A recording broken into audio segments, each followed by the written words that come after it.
بسم الله الحمد لله الواحد القهار الأحد الصمد الذي لم يلد ولم يولد ولم يكن له كفوا أحد والصلاة والسلام على أشرف الأنبياء نبي الله رسول الله محمد بن عبد الله صلى الله عليه وسلم وما تبعهم بإحسان إلى يوم الدين وبعد. From amongst the signs of the day of judgment is قال النبي صلى الله عليه وسلم إن من أشراط الساعة أن يرفع العلم ويثبت الجهل. That knowledge will be lifted and ignorance will be prevalent. What's knowledge? The knowledge referred to here is ilm al-shar'i, the knowledge of the deen. قال الله قال الرسول قال السلف. Allah Azza wa Jal said, the Rasul sallallahu alayhi wa sallam said, and the Salaf said. This is ilm al-shar'i. What do we mean when we say the Salaf said? Who are the Salaf? Na'am. Who are the Salaf? Yes? قال النبي صلى الله عليه وسلم نعم السلف أنا لك. The Rasul sallallahu alayhi wa sallam himself referred to his being as a Salaf, and the Sahaba are the Salaf, then the Tabi'in and the Atba' Tabi'in, what we call the Qurun al-Mufaddala, the first three golden generations. خير القرون قرني ثم الذين يلونهم ثم الذين يلونهم, or خير الناس قرني. So, ilm al-shar'i, knowledge which is of the deen of Islam.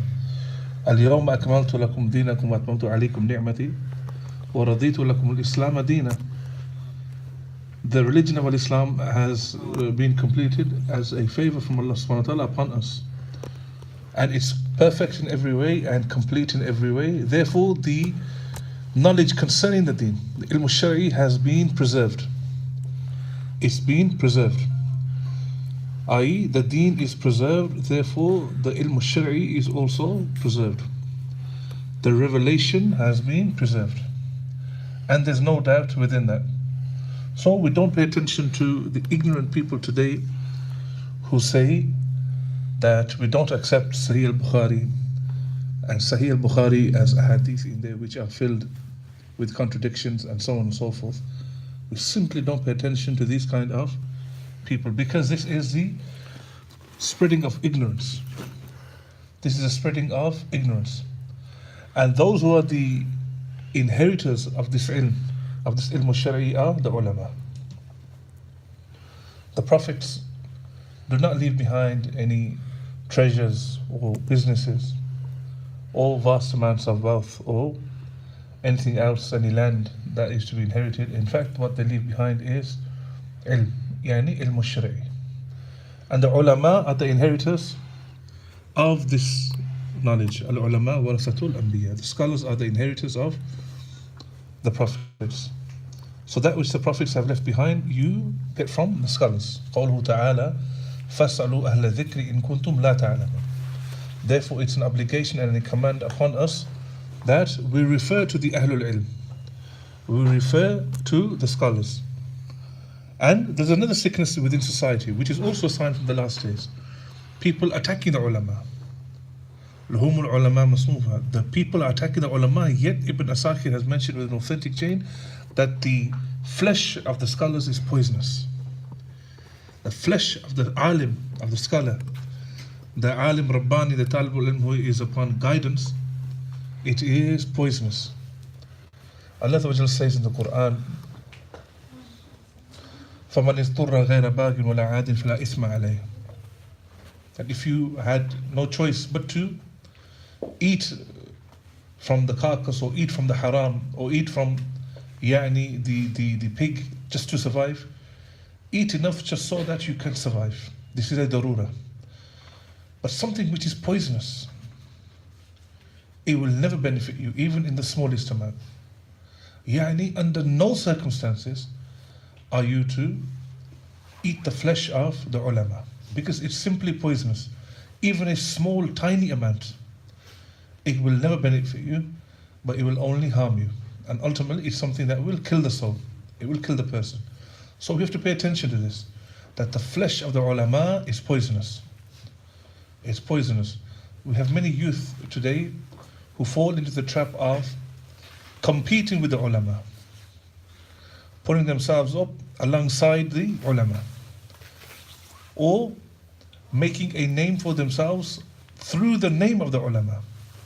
I am a student of so-and-so, and this will be on a poster, student of Sheikh so-and-so. I'm not saying that that's something which is incorrect, but Allah Azza wa Jal is the one who knows the intentions. Many of the youngsters fall into this trap, that person is someone that I must give my time and I must give my consideration and effort to and listening to, because that's a person who is linked with an alim. Is that person truly linked with a scholar? There's a few litmus tests that you can look at to see if that person truly is a student of an alim or a student of knowledge upon the correct manhaj al-salaf. In this country, there's always fitna after fitna after fitna. If a person who claims to be a student and have that ta'alluq with the ulama, if he's the propagator of that fitna, or he or she is the cause of that fitna, then what link they have with that scholar and with ilm al-shari'i is something that is right before us. To say in a different way, the cure for ignorance, ضد العلم الجهل, the opposite of knowledge is ignorance. What's the cure for ignorance? It's ilm. The people are now confused around this person who claims to be a student of Sheikh Fawzan, Sheikh Albani, Sheikh Uthaymeen. May Allah have mercy on all upon them and be pleased with them all. But yet in the fitna, he doesn't refer the people back to the ulama. For example, Sheikh Fawzan is alive, for example. He tries to deal with the fitna, and because he's dealing with it incorrectly, creating even more fitna. Or there's a genuine difference in the community, people are split. And splitting brothers and sisters is something which is not good, it's blameworthy. You will hear people saying that this splitting sometimes is a mercy in the Ummah of Muhammad Sallallahu Alaihi Wasallam. This is a lie, this is not true. وَاعْتَصِمُوا بِحَبْلِ اللَّهِ جَمِيعًا وَلَا تَفَرَّقُوا. To split and to disunite is no good. It's not permissible. So all of this is happening before him. Every poster he has, he's a student of Sheikh Fawzan. But yet he doesn't pick up the phone and say, my father, my Sheikh, we have suffered this problem, we have suffered this sickness, how do we deal with it? The Salaf used to say, if Allah subhanahu wa ta'ala wants to have mercy upon you, as a youngster, then He will guide you to two people, and them two people are sufficient for you. He will guide you to a good doctor who will take care of your physical health, and He will guide you to an alim, a scholar, who will take care of your spiritual condition. So a person who, this is a major litmus test, a person who doesn't connect you with the ulama, with the scholars, is a person who has fallen foul of maybe what he's learned in the institutes that he's gone to. He's going against that. It's very important that you connect the people with the ulama. When you stop connecting the people with the ulama, what will happen? وَيُثْبَتَ الْجَهَلِ. Ignorance will increase. And as a part of that ignorance, what will happen? That those people who are now worthy of speaking will have found a voice. And they will speak in the affairs of the deen, yet they'll have no authority to do so.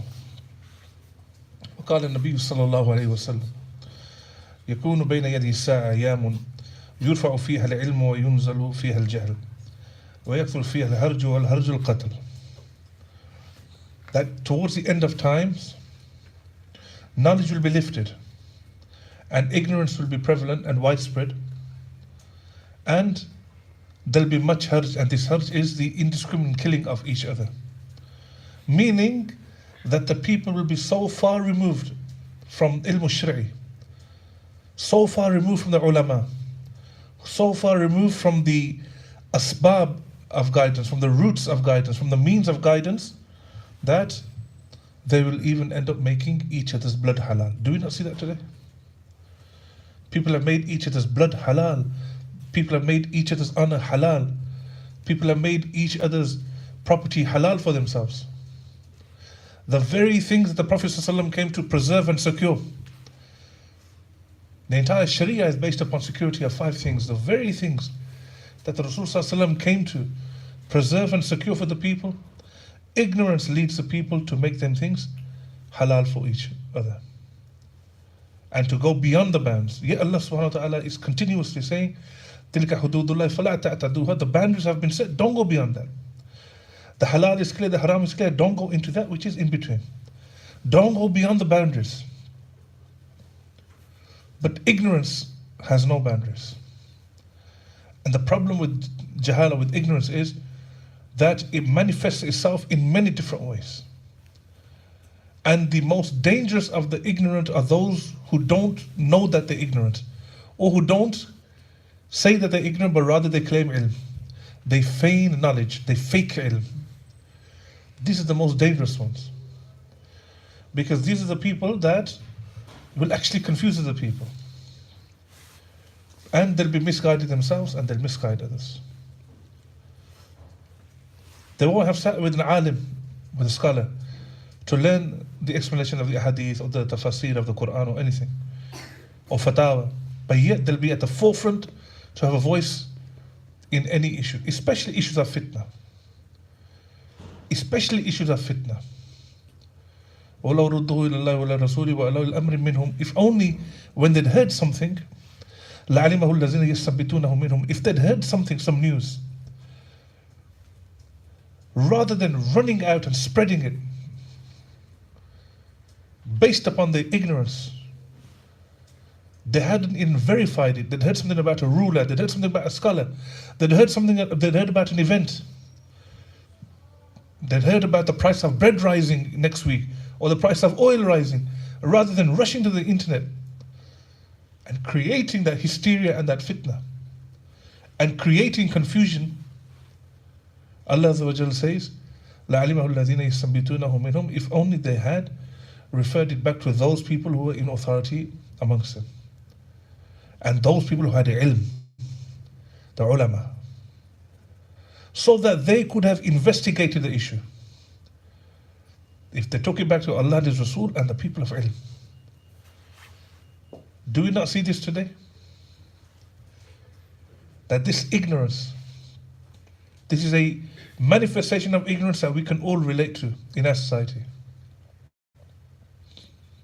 He or she hears something, straight away onto Twitter, Instagram or Facebook or whatever it is. Not necessarily about the ruler, it could even be about someone in the community. And we see this again and again. Accusations being made against people, just being spread like wildfire. Yet the Rasul ﷺ said that the one who is upon safety and security is the one who controls his tongue, safeguards his tongue. And the very definition of a Muslim is what?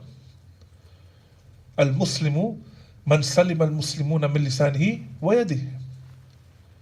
That a Muslim is the one who safeguards and who other people are safeguarded from what? From his tongue and his hands. He didn't say al-mu'minu, he said al-Muslimu. But if because of your ignorance and taking positions which are only reserved for the ulama, someone's blood has now become halal and people have attacked that person, people have burnt someone's house down. These are live examples actually. People have picked up weapons and guns and so on and so forth, trying to kill each other. Wars have started. People have rebelled against those in authority.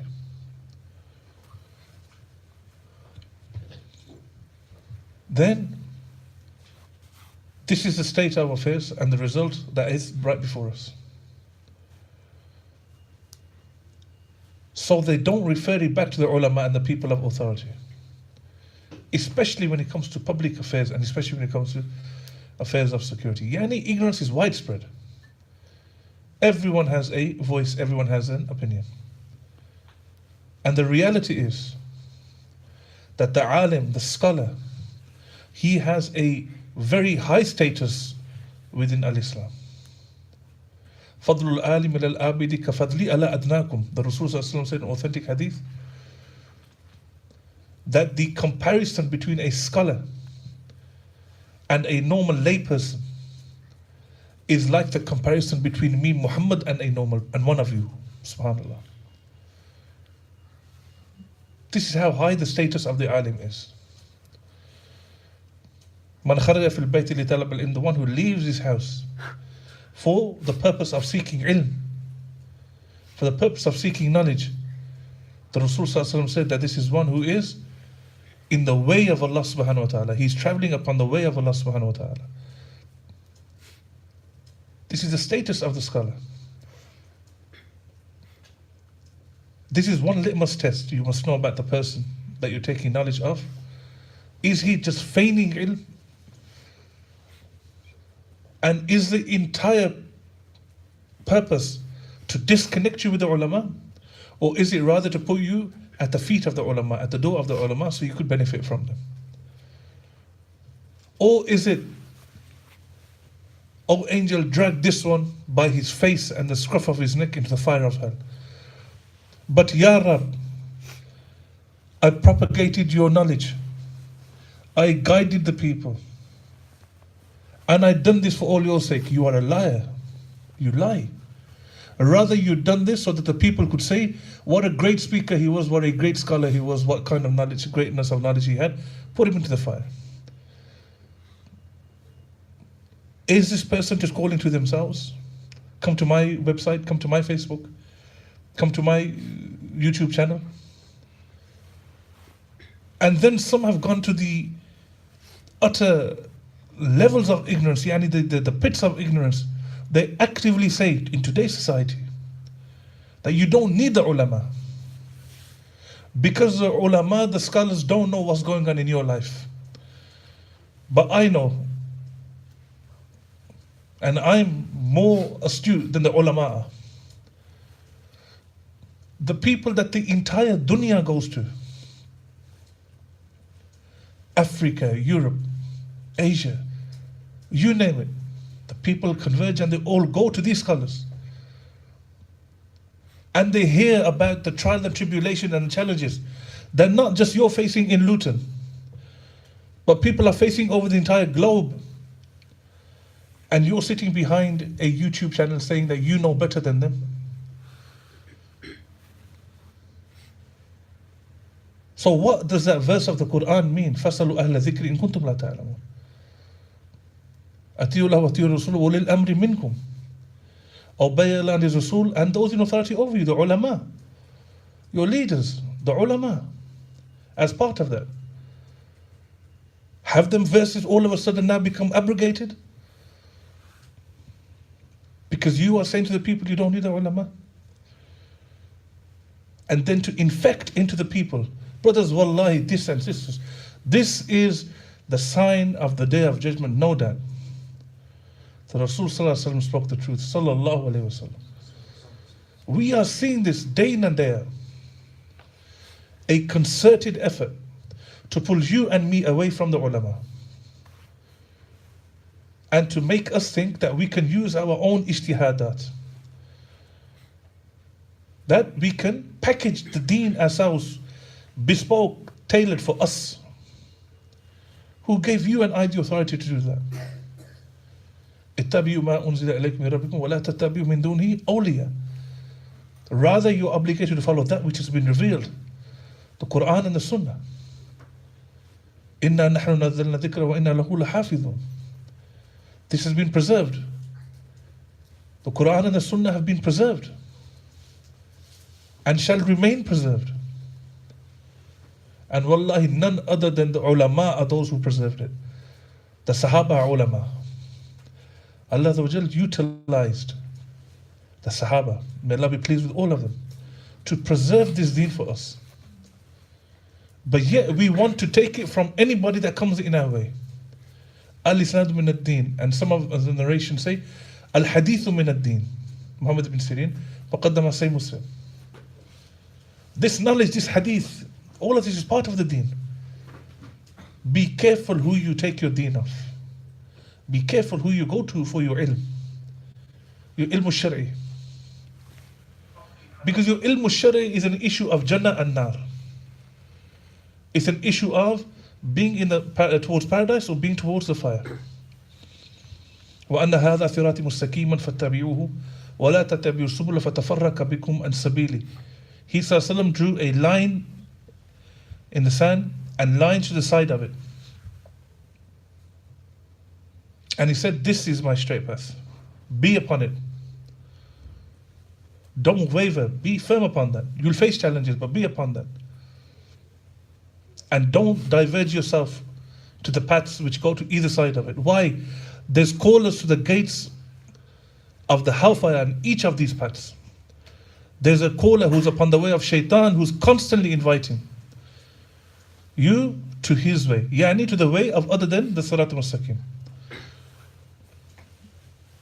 Constantly inviting. Wallahu yadu ila al-jannati wal-maghfirati bi-ithni. Allah Azza wa Jalla is constantly inviting us to forgiveness, to Jannah, to the paths of righteousness. But the shaitan and his followers are constantly inviting us to the paths of evil. Allahu waliyyu alladhina amanu yukhrijuhum min adh-dhulumati ila an-nur walladhina kafaru awliyahum at-taghut yukhrijunahum min an-nur ila adh-dhulumat. This is the litmus test. The difference between a scholar who's upon righteousness, upon the way of the Salaf, and the one who is other than that. There are only two scholars, there's no one in between. This scholar, he's upon Sunnah and Bidah. No. He's either upon Sunnah or he's upon innovation. Which list he is upon? The ulama will judge. Those upon righteousness are those people that drag the people from darkness, from shirk, from bid'ah, into the light of al-Islam, Tawheed and Sunnah. And then Allah says that there are those that concertedly make an effort, continuously, to drag the people from Quran, Sunnah, Tawheed, Islam, to the depths of the darkness of shirk and innovation and misguidance, dalala.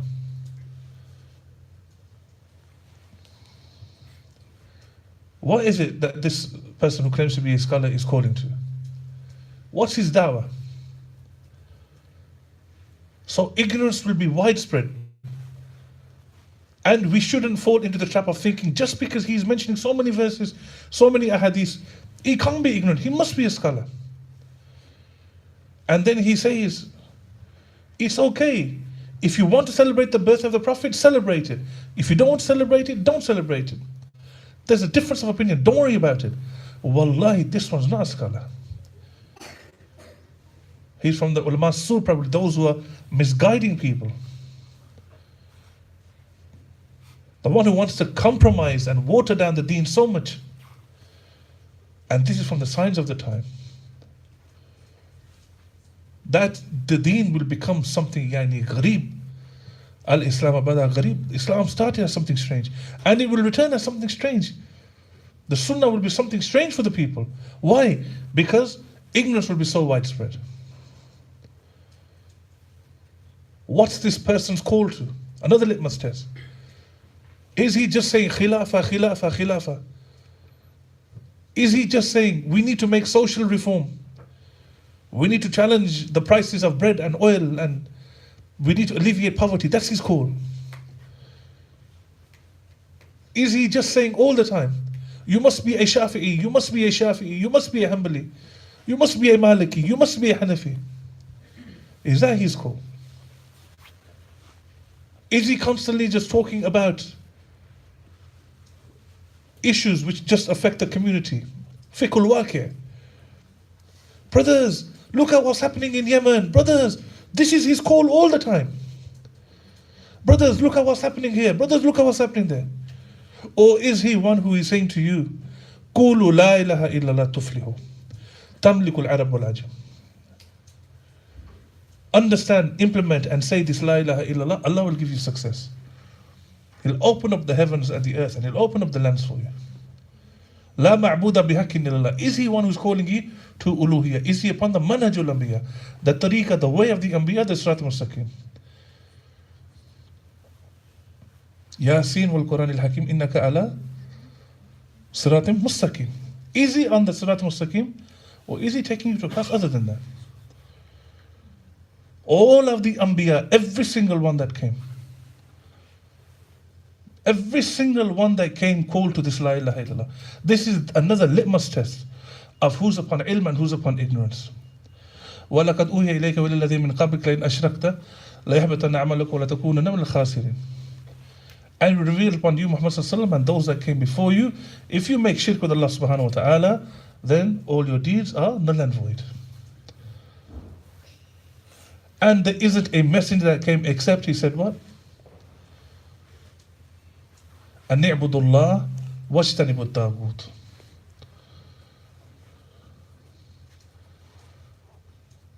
Worship Allah subhanahu wa ta'ala, tawheedul ibadah, la ilaha illallah.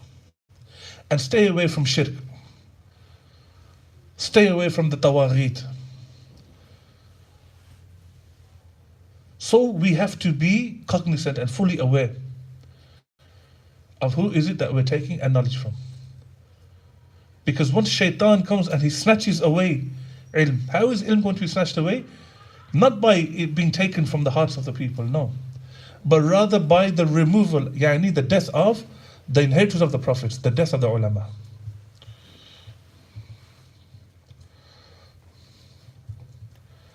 So knowledge will be lifted by the death of the ulama. You have your opportunity, Allah Azza wa Jalla has put ulama amongst you. Once they've gone, they've gone. And we covered last week, there isn't a time that comes afterwards, except that most of the time it's worse than the time they're in right now.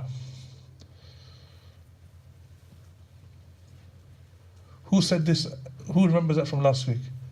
I'm sorry to put you on the spot, but I have to now. Zubair bin Adi came to Anas ibn Malik radiallahu ta'ala anhu. And he said, who did he complain about? Which ruler?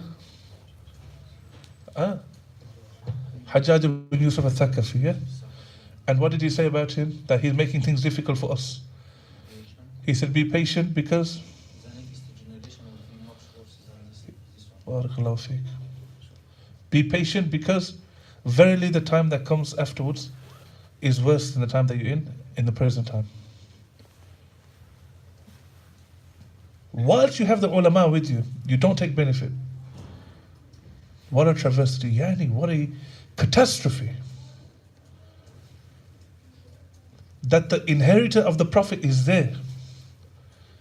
And he's giving you, Qala Allah, Qala Rasul. He's distributing it. And instead you turn away. All of those in Jannah except for those who reject. Who are those that reject Ya Rasulullah? فَمَنْ رَغِبَ عَنْ سُنَّتِي فَلَيْسَ مِنِّي. The one who turns away from Sunnah is not from me. The one who turns away from my Sunnah, he's turned away from me. What about the one who turns away from the ulama, thinking that he is sufficient for himself? Or following a scholar of misguidance? What about that person?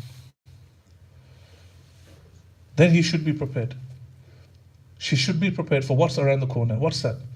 فَلْيَحْذَرِ الَّذِينَ يُخَالِفُونَ عَنْ أَمْرِهِ أَنْ تُصِيبَهُمْ فِتْنَةٌ أَوْ يُصِيبَهُمْ عَذَابٌ أَلِيمٌ. You want to go against the ilm al-shar'i? You want to go against the ulama? You want to go against the Quran and Sunnah? Then be prepared for a fitna that's going to immerse you in this dunya and a great punishment that's awaiting for you in the akhirah. This is the speech of Allah subhanahu wa ta'ala. So this is another litmus test, that is this person's call to tawheed. You people who say you're Salafi, you don't speak about what's happening in our schools, you don't speak about the bad governments, you don't speak about the price of bread. Wallahi, my mother said to me after Jummah khutbah, brother, in that country the price of oil has gone up so high, why do you give a khutbah on that? I said, am I the economic minister of that country? Subhanallah, yani, the whole standard, it becomes fuzzy, it becomes confused. La ilaha illallah, and then everything follows that. حق الله إلى العباد أن يعبدوه ولا يشركوا به شيئا. This is the first right, the fundamental right of a Muslim, that his Lord has upon the creation, upon the people, that you worship him alone. But he's saying, don't worry, you've learnt about worship in a small article I gave you. Now you know everything about worship. Don't worry, let's move on to fiqh al-waqi'. Let's move on to establishing khilafah. إن الله لا يقبض العلم تنازل من العباد ولكن يقبض العلم بقدر العلماء حتى إذا لم يبقى عالم اتخذ الناس رؤوسا جهالا فسئلوا فأفتوا بغير علم فضلوا وأضلوا فأفتوا بغير علم فأضلوا وأضلوا. Bukhari.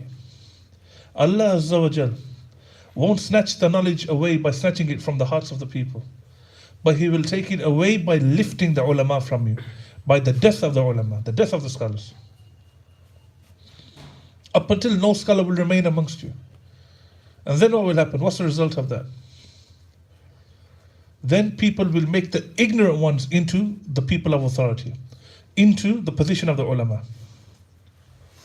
And they will ask them questions. فَأَفْتَوْا بِغَيْرِ عِلْمٍ. And because these people are ignorant, and what do we say?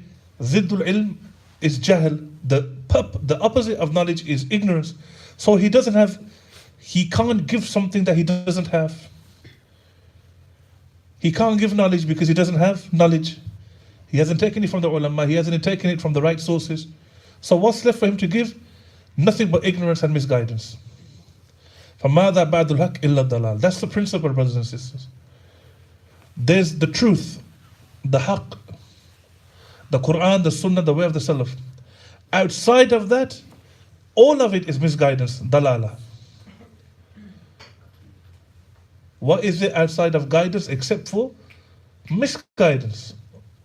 What is it outside of the truth except for dalal, misguidance? He doesn't have the haqq to give to you.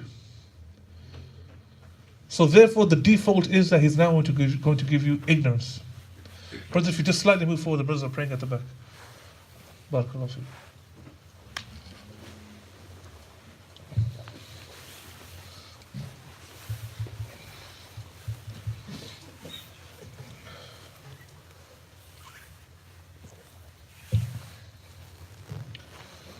So a person can't give that which they don't possess.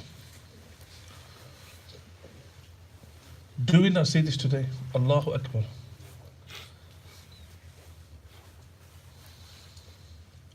Those that claim to be upon Salafiyah, we've seen this amongst them, never mind anybody else. Those who claim to be upon the way of the Ta'ifatul Mansura, the Firqatul Najiyah, the saved group, we've seen this amongst them. Allah save us. Never mind the sects of misguidance. He studied for 10 years in Medina, advertises himself as a PhD, as a mufti, but yet makes a point of saying that don't go to the scholars. They don't care about you, come to me. فَأَفْتَوْا بِغَيْرِ عِلْمٍ ضَلُّوا فَأَضَلُّوا.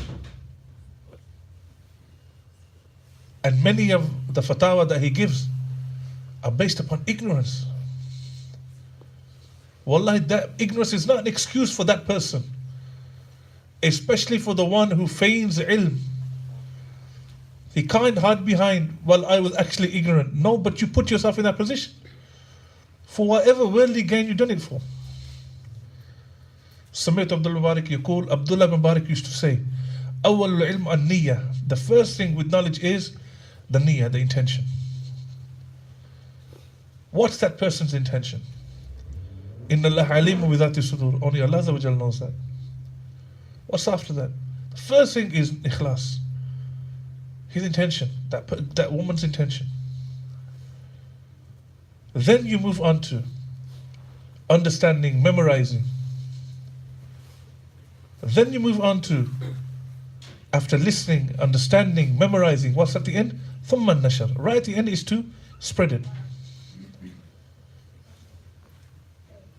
He hasn't even learnt it yet, but he's pushed 6 processes ahead to nashr, publicizing ilm.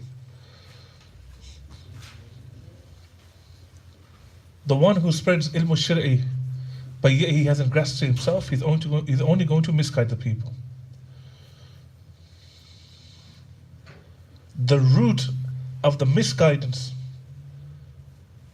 of the sects which are upon innovation, كلهم في النار إلا ملة واحدة, all of them destined for the fire except for one. What's the root of the misguidance? It's twofold. The root of the misguidance is twofold. Number one, they left the correct way, and number two, by default, they went upon the incorrect way. ماذا بعد الحق إلا الضلال, because outside of the haqq, the correct way, there's nothing but misguidance. What's the correct way that they left? They left ilm al-shir'i. Who are those who are saved, Ya Rasulullah sallallahu alaihi wasallam? Ma ana alayhi al-yawma wa ashabi. This is the litmus test. This is ilm. The saved ones are those that are upon what I am upon, Muhammad sallallahu alaihi wasallam, and my Sahaba are upon today. That which wasn't the deen back then, in the time of the Sahaba and the Rasul, cannot be the deen today. Simple.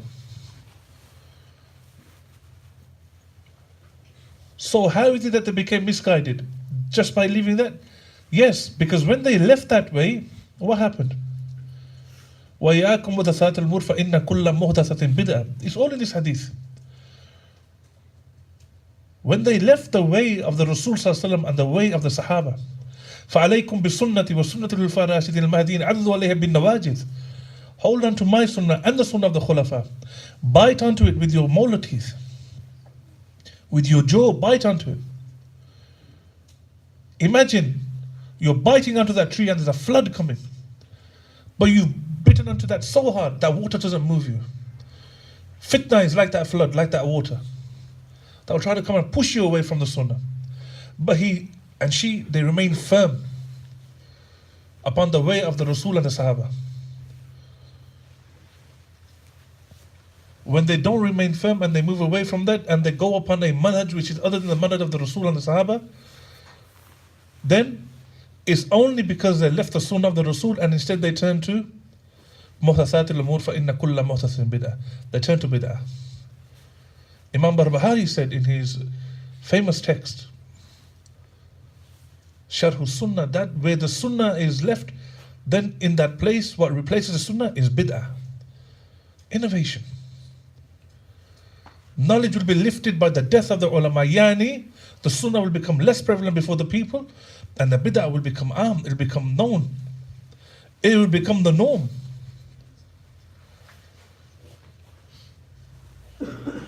And the people will do what? And Shaykh Abdul Muhsin al-Abad, Hafizahullah, he said a tremendous thing. He said, this hadith about knowledge being lifted and being taken away, is this something that's going to happen right before the end of time? Or is this something which is already happening and continuous? Does it mean that we'll no longer have the Quran amongst us? Because the Quran is a source of guidance. Will the Quran also be lifted? And he said, no. This is something which has begun a long time ago. The fitna. This sign is a continuous sign and it's happening all the time. Where people are putting themselves in the position of the ulama and ignorance is therefore increasing. And they are giving fatwa based upon other than ilm. What's it going to be based upon? It's going to be therefore based upon desires, hawa. It's going to be based upon innovation. It's going to be based upon the ignorance. It's going to be based upon the qiyas, the analogy. It's going to be based upon their own ijtihadat. So the Shaykh Hafidhullah said, this spreading of ignorance is something which has already begun. And it's not specifically just for the end of time. And a meaning of it is that the ulama upon the sunnah will become very few, and the ulama of innovation and bid'ah will be much. The ulama of the sunnah will be very few in number. But those who are the scholars who are calling to misguidance will be many. وقال النبي صلى الله عليه وسلم إن من أشراط الساعة أن يلتمس العلم عند الأساغر. One of the signs of the day of judgment is, the Rasul صلى الله عليه وسلم said, that the asagir, the youngsters, will be taken as a source of ilm. So we'll talk about this and discuss this now. That the asagir will be taken as a source of knowledge. So you will have the kibar, the senior ulama present. This is one understanding of it. But yet you will sideline the senior ulama, and you'll go to those who are far younger in age and experience and knowledge.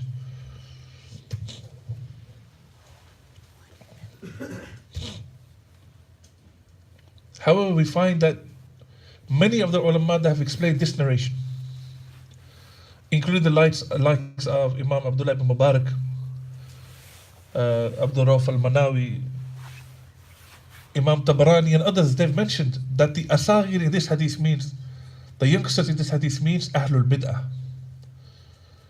One of the greatest ways of knowledge becoming less and ignorance prevailing is that the Rasul said, the meaning of which will therefore be that the people will begin to take knowledge from people of innovation, people of bid'ah. وَالْبَرْكَةُ مَعَ أَكَابِرِكُمْ. Shaykh Albani has authenticated this narration. And your blessings and your preservation and your security was with the kibar, the senior ulama. Yani the ulama of Ahl Sunnati wal Jama'ah. Do you not see this, brothers and sisters? Have we not reached a stage today where maybe the person's beard isn't even according to the sunnah? And I don't say this, and Allah Azza wa Jal knows, to belittle anyone, but this is just an example that I'm giving, which is maybe the most easiest of examples to give. Maybe his trousers are falling way below his ankles, trailing behind him, and his beard is like a line, one line down the middle, one line, pencil beard, and he's giving fatwa. Allahu Akbar.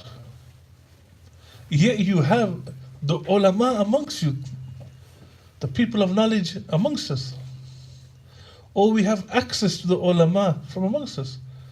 We know people that get in touch with ulama. The cure for ignorance is to ask. But what do we do instead? We decide to go behind a person who is overtly expressing their ignorance in the way that they are. Maybe in his YouTube videos, he makes a point of drinking with his left hand. Maybe some of you know who I'm referring to. He makes a point of drinking with the left hand rather than the right hand.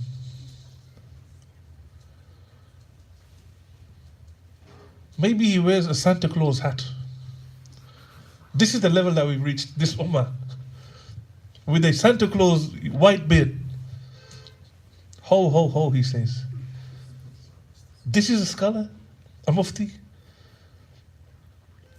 Wow. Well, bid'atu, yani your innovation is going to be with the low ones, yani with those who are young in age. And your blessings is going to be with those who are senior in age.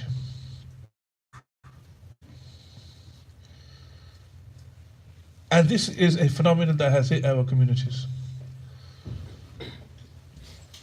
If you say to people we should take knowledge from the ulama only, and we shouldn't take knowledge from people who are feigning knowledge, acting as a joker and then saying he has ilm. They say, brother, you're harsh. Brother, this is harshness. Don't be harsh with your Muslim brother. Don't be harsh with your Muslim sister. This is not harshness. To stick to the truth is not harshness, by the way. To be upon the truth, even if it's against yourself, this is the sunnah of Rasulullah. Even if that truth is against you yourself, you have to speak the truth. So people will start taking knowledge from people of innovation. And it's the point that I made a few days ago in another dars. You have to be careful of who you take your ilm from. In other words, it means that you must investigate that person before you take knowledge of them. The asl, when it comes to learning the deen, the foundation, the starting point, when it comes to learning the deen of someone is jahala, by the way. It's not that person from Ahlul Sunnah. If that person was from Ahlul Sunnah as a starting point, then the scholars would have had no need to verify whether that person, whether a person of innovation or a person of Sunnah, so on and so forth, when it came to checking hadith. A different topic, but this is actually an important topic that's come up again and again on social media. Why should I not take knowledge of my Muslim brother? He reads La ilaha illallah, I read La ilaha illallah. He says Muhammadur Rasulullah, I say Muhammadur Rasulullah sallallahu alaihi wasallam. So this is just ignorance coming into play. So, I mentioned a few days ago that in the hadith of Jibreel alayhi salatu wassalam,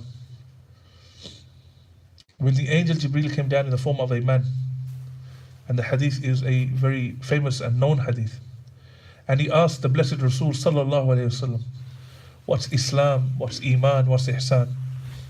What are the signs, when is the day of judgment going to be established? Tell me about the signs of the day of the judgment, tell me about the signs of the last hour. And it's a lengthy hadith that we all know about, alhamdulillah. And towards the end of that narration, the Rasul sallallahu alaihi wasallam made a point of explaining to the Sahaba about the identity of who that person was. Even though he didn't need to, he's a Rasul of Allah sallallahu alaihi wasallam. But this is the manhaj of the Salaf. This is the tariqah, this is the way. Because the Sahaba, they saw this man and they said that we didn't know him. He had jet black hair and white clothes and no sign of travel. And we'd never seen him before. So for the Sahaba, this man was a person who was unknown. The Rasul ﷺ removed that state of not knowing by informing them of who that person was. In this is the manhaj of the Anbiya. That you don't take knowledge from people that you don't know about. He informed them, هَذَا جِبْرِيلٌ آتَاكُمْ يُعَلِّمُكُمْ دِينَكُمْ. This, by the way, was the angel Jibreel who came to teach you your deen, who came to teach you your religion. So be careful, yani, today, this is the Prophet of Allah, subhanahu wa ta'ala. Not leaving the Sahaba in that state of, we wonder who that was. Because they didn't know. It was unknown to them who that was. The Rasul ﷺ removed that state of not knowing by informing them who that person was. You only take knowledge of Islam from those people that are known. Recommended by other ulama. Not people that you seem to think are okay. Because you seem to like the way that they do their buttons or cover their head or whatever. This was Jibreel who came to teach you your deen. So Allah Azza wa Jal will take this knowledge by lifting it, by taking the death of the, cause the death of the ulama. So the inheritors of the prophets will become few, and the inheritors of the knowledge which is based upon misguidance, the way of the shaitan, they will come many.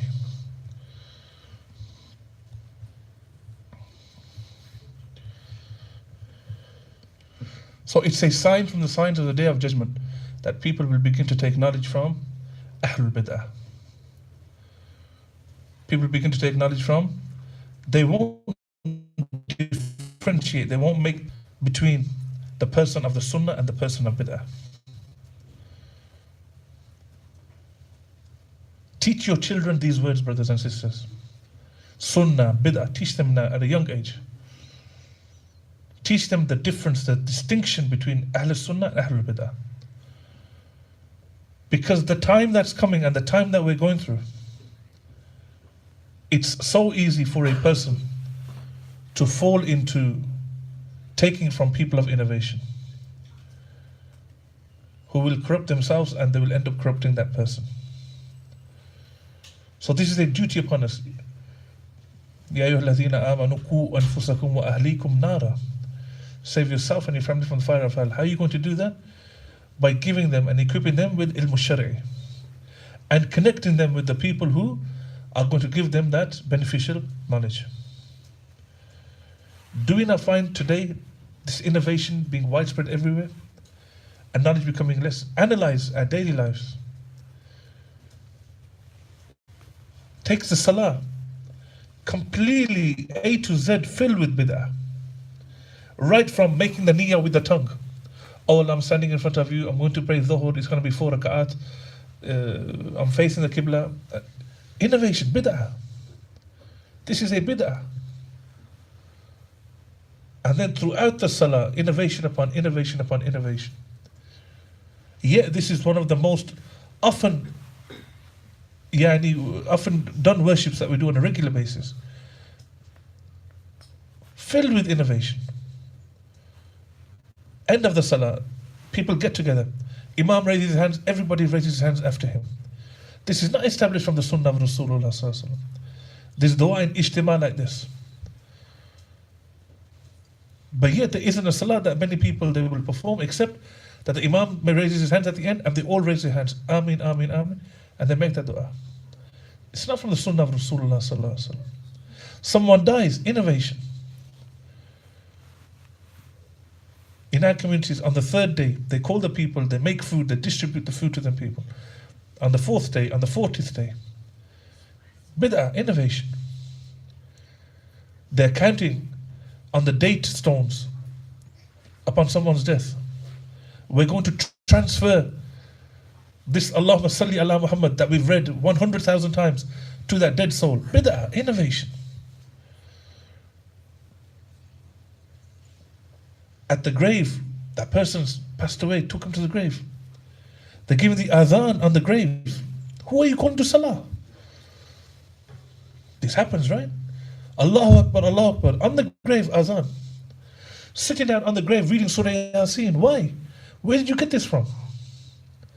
Dallu fa'adallu. People will misguide themselves and then misguide others. Yani innovation has crept into our daily lives on such a level that we've begun to think that that's actually the Sirat al-Mustaqim. And we've forgotten the Sunnah. So we have to be fully aware that when the Rasul Sallallahu Alaihi Wasallam is saying that knowledge will decrease and it'll be taken away and the ignorant ones will be many, that this is that time that we're going through, and the time gets worse as it goes on.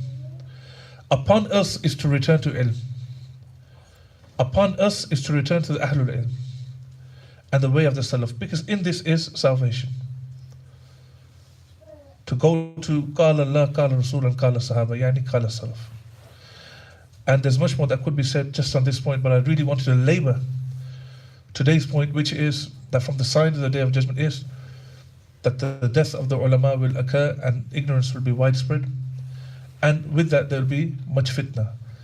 Even the indiscriminate killing of each other based upon ignorance. May Allah save us from that. May Allah guide us all. May Allah SWT allow us to speak the truth and then to act upon it. If you have any questions, we can go for it, inshallah, but I'll finish here by saying Subhanakallah wa bihamdik ashhadu la ilaha illa ant astaghfiruka wa atubu ilayk. Naam. Earlier on you said the first thing with knowledge is the intention, and what is that person's intention? So the first thing you said was sincerity, the second was memorization. What was the third thing? Istima'. Second is istima'. Listening, taking it in. When we sit with a scholar, we want to speak more and listen less. But Allah gave us 2 ears and 1 tongue. Ibn al-Qayyim said Allah gave you 2 ears and 1 tongue. So, ثُمَّ الْإِسْتِمَاعِ, then it's to listen to that knowledge. Then it's to memorize that knowledge. Then it's to act upon that knowledge. ثُمَّ الْحِفْظ ثُمَّ الْعَمَلِ, then to act upon it. Understanding, whilst you're understanding it, and then right towards the end, it's then to publicize it and to spread it. Allahu Alam. Naam, Shaykh. So I have 2 questions. First question is that you mentioned the name of Sheikh Salih Fawzan and Sheikh Musa al-Ghurabaa. Who are the other scholars of our times that we can recognize them if we're searching on social media? And the second question is, you said some of the distinctive signs of the callers to leading people astray in their demeanor in regards to their beard or their dress sense. However, on social media, there are people that, when you observe them, they look like they're upon the sunnah, they have the shimar, they have the long beard, and they have the isbal as well. But yeah, they are also calling to dalala. What sort of advice could you give us regarding those? So the first question Sheikh has asked is, when it comes to looking at the internet, well, actually it's the second question, but we'll begin with it. That yes, there are people that they don't have sunnah and they're being, but yet they're claiming to be from Ahlul Sunnah, and they're actually giving out rulings upon misguidance. But what about people that may, on the face of it, mashallah, have the beard and the clothing and everything, mashallah, it's according to Sunnah?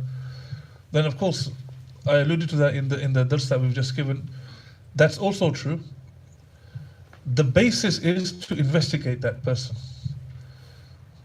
But Bahari mentions a call of the Salaf that we didn't used to make imtihan of the people. We didn't used to test the people. Up until fitna increased. Bid'ah increased. Misguidance increased, and then the people began to question each other. Who did you study under? Name your men, name your people. So just because the apparentness of a person may come across as if the person is upon the Sunnah, this is not enough. And the evidence for that are many, and we'll just give one, inshallah. The Rasul said in authentic hadith in Sahih Bukhari, and it relates to Dhul Khuwaisra. We all know the hadith, that from amongst the progeny, the people that will come from this person are going to be those people yaqra'un al-Qur'an, engaged constantly in the worship of Allah subhanahu wa ta'ala. And when you look at your worship compared to theirs, you're going to think that your worship is very little compared to their worship. And you look at the quality of your worship compared to theirs, you're going to feel inferior. The Rasul ﷺ is saying this. Outwardly, worshipping all the time. But yet that recitation, that worship, that Qur'an won't rise above their throats, meaning there'll be no action upon it. And this is the Khawarij he's talking about, sallallahu alayhi wa sallam.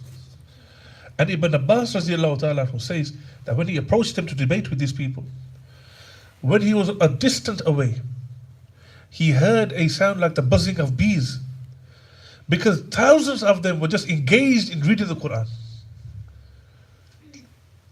So just because someone is constantly engaged in reading the Quran, has a sunnah on his face, his trousers are above his ankle, mashallah, drinking water with his right hand, which you'd expect people to do anyway, but I have to mention that, doesn't necessarily mean that that person is upon the truth, and therefore now I'm going to start taking it off him. Brother, what do the Ahlul Ilm say about him? Is he one connected to Ahlul Ilm? What's his manhaj? And we talked about this. Is he calling to manhajul anbiya or other than that? What's the agenda behind this person? What's he about? And it's the other ulama that are going to tell you who the students of knowledge are and who the scholars are. Because they're the best place to do that. Not, I think he must be a scholar because he's graduated from, the University of Makkah. No. It's not that at all. So that's the brief answer to that. Allahu Alam. As for the second question of who the ulama are, we mentioned some names, Shaykh Fawzan, what have you. The ulama are many. What are the signs of the ulama? Number one, the ulama are known. The ulama are not people that are living in a cave somewhere and they've only got a select few followers who go onto social media and spread their talks, and then the people say these are the real ulama. He's hiding in a cave and he's the real alim. These are not the ulama. لا تزال طائفة من أمتي ظاهرين على الحق لا يضرهم من خالفهم. The ulama, the people of truth, are those that are manifest upon the truth. They are manifest upon the haqq, the Quran and the Sunnah. Imam Ahmad ibn Hanbal, rahmatullahi alayhi, he was open and manifest upon the fact that the Quran is the speech of Allah uncreated. So the ulama are known. How are they known? They're known by other ulama. And the ulama, alhamdulillah, in current times are many. Of course, we have the ulama, the lajna in the mamlaka, but beyond that as well, in other areas, in other countries, there are other ulama that have studied with other mashayikh, that have chains of narration going back to Bukhari and other than that are capable of giving fatwa, and they give fatwa. And it's only other ulama that recommend these ulama also. So the ulama of Pakistan have other ulama, mashayikh, that they can refer to. The ulama of India have their ulama. And so on and so forth. But the problems occur when a group of people say that we're only going to stick to our scholar, whether he's right or whether he's wrong, and yet the major scholars would have united against this particular scholar. But they're not going to leave this scholar now. The majority have said that this is a person you should refrain from. So people have to check their intentions, as I said, and they have to check that upon what basis did they first go to that scholar for, if not for the pleasure of Allah subhanahu wa ta'ala. And upon what basis is it now that they're going to leave taking from that scholar, if not for the pleasure of Allah subhanahu wa ta'ala. Just because someone's upon guidance today, it doesn't mean that that person is going to be upon guidance up until they die. And there are scholars in the past, present, that at one point were upon guidance, that Allah Azza wa Jal misguided them. And the opposite is true also. This is why it's vitally important to be in touch with the ulama. That scholar who one day is saying to you, follow the manhaj of the Anbiya, follow the manhaj of the Rasul, be upon the way of the Salaf. The next day, or a month later, or 5 years later, 10 years later, he's saying to you, there's certain ahadith, just because of a certain form, the ahad, for example, without making it complex, you don't need to follow them ahadith. And so now go back to the people of ilm. Don't just blindly stick to that alim. Go to the other ulama. Say, this scholar is now saying to us this, whereas in the past he was saying this. See what the other ulama are saying. So a person is always trying to connect himself with the ulama, not blindly just with one scholar. May Allah save us from that. Allahu Alam. Yes, sir.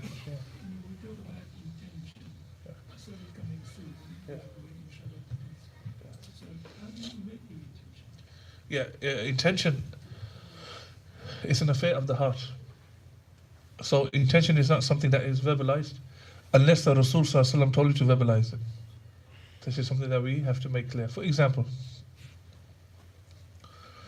we find a hadith which are authentic and they are known, in which the Rasul Sallallahu Alaihi Wasallam has taught us how to make the verbal intention for Hajj and Umrah, right? Do we find any hadith from the Rasul Sallallahu Alaihi Wasallam which has taught us how to make the verbal intention for Dhuhr, Asr, Maghrib or Isha? No. Therefore we don't make it. It's simple. وَمَا آتَاكُمُ الرَّسُولُ فَخُذُوهُ وَمَا نَهَاكُمْ عَنْهُ فَانْتَهُوا. Those people that insist on making a verbal intention for the 5 daily prayers, this innovation, actually it is an innovation. There's no doubt about that. We take them to this point, that the intention is the affair of the heart, and whether Rasul Sallallahu Alaihi Wasallam wanted us to specifically say something on the tongue, he told us. Oh Allah, I'm making this Hajj and Umrah. Oh Allah, accept this Hajj and Umrah. Oh Allah, putting my ihram on, this is for you. I'm present. But he didn't teach us that for the 5 daily prayers. So up until we have an evidence for that, we refrain. And we don't go beyond what the Rasul Sallallahu Alaihi Wasallam informed us of. Allahu Alam. Now, so intention is an affair of the heart. Barakallahu feek. So we'll end it there unless the sisters have any questions. No. Unrelated question. No, Sheikh. Unrelated question is this: recently, on social media, lots of people have been sharing 2 particular videos. One video of a toilet roll which has an aloe vera leaf on it, that the Muslims are saying that it's the sign of Allah, and the other one is of a pair of trainers that when you turn it upside down and put it at a 90-degree angle and look in a mirror when the sun's at a particular zenith, it says Allah, and people are cutting the trainers out. What's your advice in spreading these types of videos and becoming obsessive with this type of misinformation? Wow.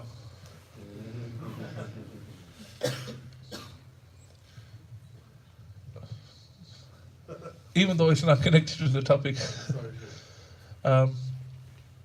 this is a sickness which has befallen today's society, no doubt. Don't drink Coca-Cola because when you take the label off and you put it up there and it reads like this. Don't eat bread because this. There's no end to these conspiracy theories. However, Shaitan has his agents, and Shaitan has his awliya, Shaitan has his friends that help him in his misguidance and handiwork. And there are certain shayateen that do despicable things like this in order to incite the Muslims or to misguide the ummah. Keep them busy with protesting outside, and that way they'll stay away from ilm al-shari, because people will start protesting. Burn these trainers, don't drink that drink. Keep these people busy with these kind of things. So we can't blanketly say that people don't play and people don't do these kind of despicable things. But to make this your wake up in the morning, let me try to find a conspiracy theory today. Go to bed, I've only found 3, tomorrow I'm going to try to find 5. And then spreading it on Twitter, and then, so where are you going? This is not the manhaj of the Salaf.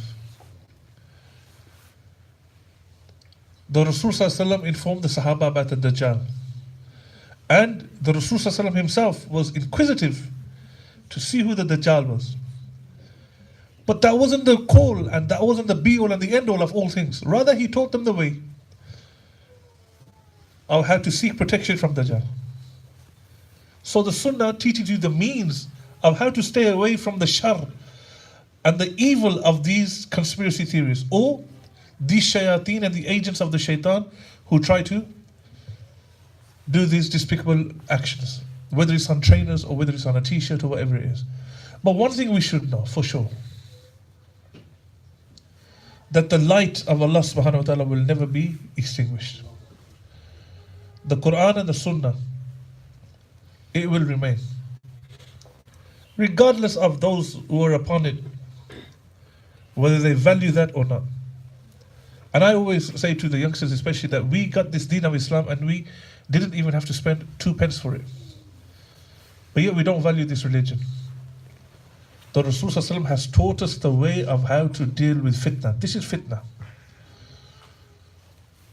So when people become overzealous,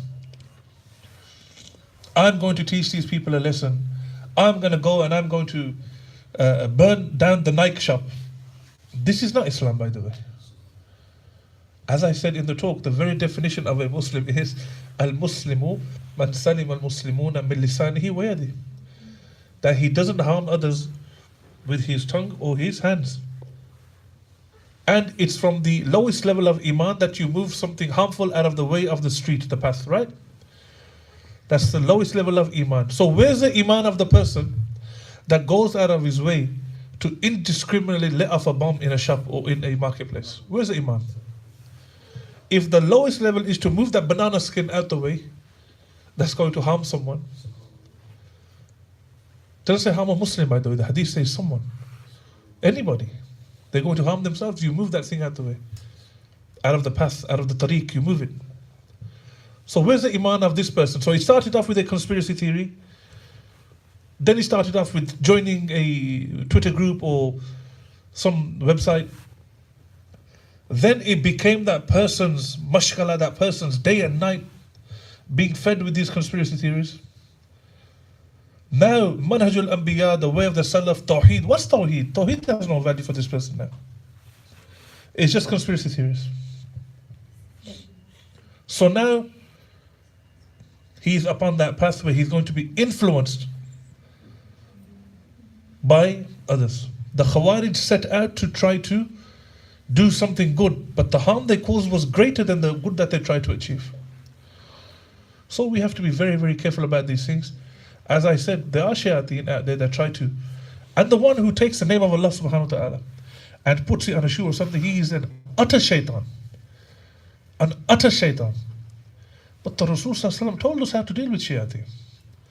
There will be rulers after me who will have the bodies of men but the hearts of shayateen, devils. The key is patience, sabr. The key is tasfiyah, tarbiyah, tazkiyah, to go back to Quran, Sunnah, Salaf. Educate, cultivate. This is the key.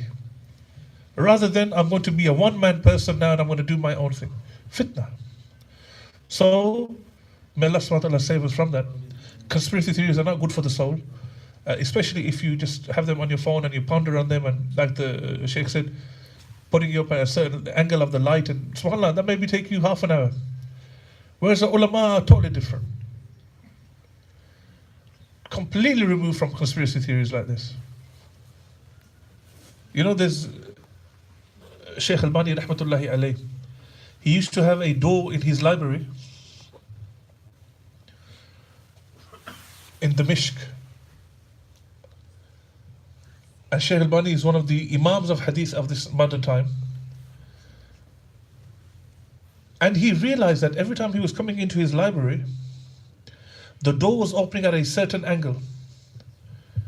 He thought to himself that if I was to live for another 10, 15, 20 years, because of the way that this door opens, he calculated how much time he would be wasting doing that. He took out the whole door. He removed the door. This is the ulama. Whereas we spend hours. Brother, did you see that trainer? Allah, subhanallah. I think it's a meme, you know. No, it doesn't look like a meme. It looks like a... Now you have your own theory. Hours spent on this. So may Allah save us from that. May Allah guide us all. Allahu alam. Allah knows best. May Allah destroy those who are the shayateen. May Allah subhanahu wa ta'ala allow us to be preserved and safeguarded from the shayateen.